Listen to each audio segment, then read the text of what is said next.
भांडूप येथे एसआरएच्या परवानगीने अनिराज टॉवरचा पुनर्विकास करण्याचे काम सुधांशू इन्फ्रास्ट्रक्चरचे सर्वेसर्वा अभयजित दुबे या बिल्डरनं सुरू केलाय।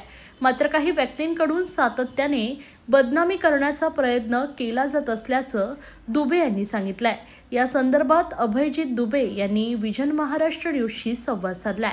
तसेच हे काम अंतिम टप्प्यात आले असून ओसी लवकरात लवकर मिळणार असल्याचंही दुबे यांनी म्हटलंय। सर्व सोसायटी मेंबर्सलाही आवाहन केलंय की जसे तुम्ही सगळे माझ्यासोबत आहात तसेच तुमचे घर चांगल्या क्वालिटीचं बनवून देणार हा माझ्यावर विश्वास ठेवा, असं वक्तव्य अभयजित दुबे यांनी केलंय। पूर्वी आपल्या चॅनलच्या माध्यमातून आपली बाजू किंवा प्रतिक्रिया आपण दिलेली होती, कशा पद्धतीचं काम सुरू आहे, पण त्यानंतर देखील कुठेतरी आपलं नाव बदनाम करण्याचा प्रयत्न सुरू आहे। काय सांगाल याबद्दल? धन्यवाद। मी सुधांशू इन्फ्रास्ट्रक्चर प्रायव्हेट लिमिटेडचा मालक अभयजित दुबे। पूर्वीही तुमच्या चॅनल मार्फत आम्ही प्रतिक्रिया आपला दिलेला आहे की आम्ही कुठच्या पद्धतीने हा प्रोजेक्ट राबवतो आहे आणि कुठच्या सेक्शन खाली आम्ही हा डेव्हलपमेंट करतोय, काय काय आम्ही प्रॉब्लेम फेस करून इथपर्यंत आम्ही आलेलो आहोत। ओसी नव्हती म्हणून हॉलसाठी काही लोकांनी कंप्लेन केलं की विदाउट ओसी हॉल चालवतायत, ते सील केलं, बंद केलं। ओसीच्या प्रोसेस आम्ही रेग्युलरली डे नाईट काम करून आम्ही संपवत आहोत। बाकीचं काम आम्ही आता पूर्ण होत आलेलं आहे। तरीही काही लोक मला विनाकारण मला बदनाम करण्याचा, माझ्या कंपनीचं नाव खराब करण्याचा प्रयत्न सतत त्यांचं चालू आहे। कारण काही लोकांचं असं डोक्यात होतं की आपण कंपनीमध्ये शेअर घेऊया किंवा पार्टनर होऊया, कारण हा कंपनी मी एकटेच उभी केलेली आहे। एका व्यक्तीला मी इथे सोल सेलिंगचा राईट्स दिला होता, 2 वर्ष तो इथे बसला होता, सोल सेलिंग करत होता, त्याला कंपनीचं सर्व जाणीव आहे, तर तो सतत मला ब्लॅकमेलिंगचं काम करत आहे। आणि ब्लॅकमेलिंग एक नुसतं सोल सेलिंगचं नव्हतं, कारण त्याचेच मित्रमंडळीतून एका व्यक्तीने मला बोललं की अरे अतुल ठक्कर तुमच्या प्रोजेक्टमध्ये पार्टनर आहेत। मी बोललो असं नाहीये, ते सोल सेलिंगला होते, आता सोल सेलिंग काढून टाकलाय ते। तर ते त्याच्या डोक्यात गेल्यानंतर तो सतत माझ्याबद्दल, माझ्या कंपनीच्या बद्दल काय ना काय उलट बातम्या, अपशब्द व ब्लॅकमेलिंगची भाषा माझ्यावर वापरत आहे। कारण मी डिस्टर्ब होऊन त्याला बोलवू, टेबलावर बसवू, सेटलमेंट करू, त्याचा काहीतरी अनलिगली डिमांड असेल त्या अनलिगली डिमांडला पूर्ण करू, ह्या उद्देशाने तो मला टॉर्चर करत आहोत। आणि त्याच्याबरोबर माझे सोसायटीचे 2-3 मेंबर पण आहेत, कारण ज्यांना काही भेटत नाही ना, तर ते लोक आपोआप समोरच्या व्यक्तीच्या अगेन्स्टमध्ये मार्केटमध्ये उभे राहतात की काही नाही गेलं तरी चालेल पण काहीतरी भेटावं। माझे असे 2 मेंबर आहेत, त्यांना ओसी आहे, प्रॉपर्टी कोर्टात गेले, त्यांना प्रॉपर्टी त्यांना हँडओव्हर भेटली, चावी त्यांच्या हातात आहे, तरीही ते माझं नावाचं बदनामी करतायत। ते अतुल ठक्कर यांना भेटून वेगवेगळ्या पद्धतीने, वेगवेगळ्या सिस्टम मध्ये अनेक डिपार्टमेंटला, अनेक ऑफिसरच्या याच्यावर कंप्लेंट टाकून मला नाहक परेशानी करण्याचं काम चालू आहे।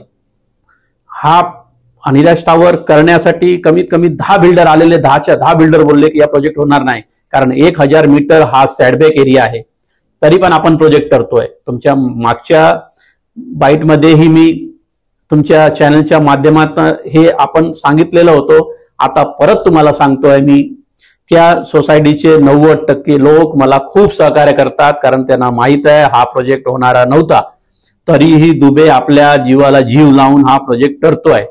पण ह्या 2-3 लोकांची प्रॉपर्टी कमर्शियल आहे, त्यांना प्रॉपर्टी रेडी झाली आहे, त्यांना भाडा भेटलेला आहे, उलट माझं एक्स्ट्रा एरिया निघतायत हायकोर्टात ऑर्डर झालेली आहे. ऑर्डरमध्ये स्पष्ट लिहिलेलं आहे की एरिया जास्त आहे, त्या एरियाचे पैसे देता कामा नये, म्हणून ते मला नाहक टॉर्चर करण्याचं काम चालू आहे, कुठे ना कुठे फसवायचं काम चालू आहे, ब्लॅकमेलिंगचं काम चालू आहे, कंपनीचं बदनामीचं काम चालू आहे.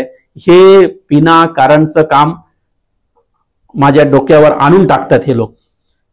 साधं माणसं बाहेर उभी राहिली तरी फोटो मारतात ते लोक की बाबा दुकानासमोर माणसं उभी आहेत. अरे दुकानासमोर माणसंच उभे राहणार ना, का जनावरे उभे राहणार आहे?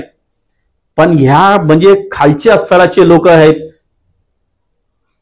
सोसायटीचे लोक बोलतात की दुबे साहेब आप काम करिए, हम आपके साथ खड़े हैं. कसली मीटिंग लागली तर माझ्या मागे येऊन लोक उभे राहतात. दुबे साहब हमको पता ये काम नहीं हो सकता था, आप कर रहे, हम आपके साथ खड़े. हे नुसतं 2-4 लोक आहेत, ते कंटिन्यू कंप्लेन करायचं, ब्लॅकमेलिंग करायचं, हेच काम चाललेलं आहे. सर, या संदर्भात आपण पोलीस तक्रार किंवा काही कारवाई करणार आहात का? हां, आता काही पेपर माझ्याकडे आले आहेत ज्यांच्याकडे कसं पुरावे सुद्धा नाही आहे की बाबा सुधांशू इन्फ्रास्ट्रक्चरने कोणाबरोबर फ्रॉड केला आहे किंवा फ्रॉडचं कुठच्याही डिपार्टमेंटला केस फाईल आहे, असं कुठेही नाही या अख्ख्या मुंबईमध्ये.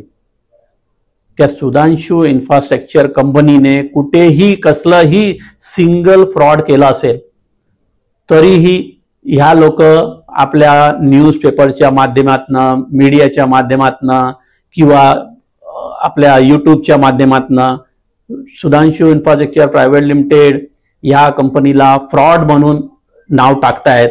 तर माझे लिगल ॲडवायझर टीमने असं डिसाईड केलं आहे की त्यांना नोटीस आम्ही पाठवतोय. बहुतेक आज नोटीस गेली पण असेल.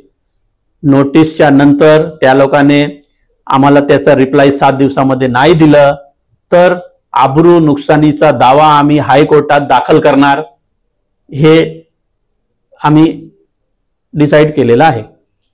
सर, काम आता अंतिम टप्प्यात आलेलं आहे, ओसी देखील लवकरात लवकर मिळेल, पण एक नागरिकांना किंवा जे काही सोसायटीतले मेंबर आहेत त्यांना काय आव्हान कराल आपल्या माध्यमातून? मी सोसायटीच्या जे मेंबर आहेत, सोसायटीचे मेंबर मला खूप सपोर्ट करतात आणि आजही माझ्या मागे उभे आहेत. त्यांना माहित आहे की मला किती हे लोक टॉर्चर करतायत. पण एकच आह्वान करेन कि जैसे आप मेरे साथ खड़े थे वैसे ही मैं आपका घर आपको बना के उससे अच्छी क्वालिटी का घर बना के आपको दूंगा मैं. ये मेरे पे आप विश्वास रखिए.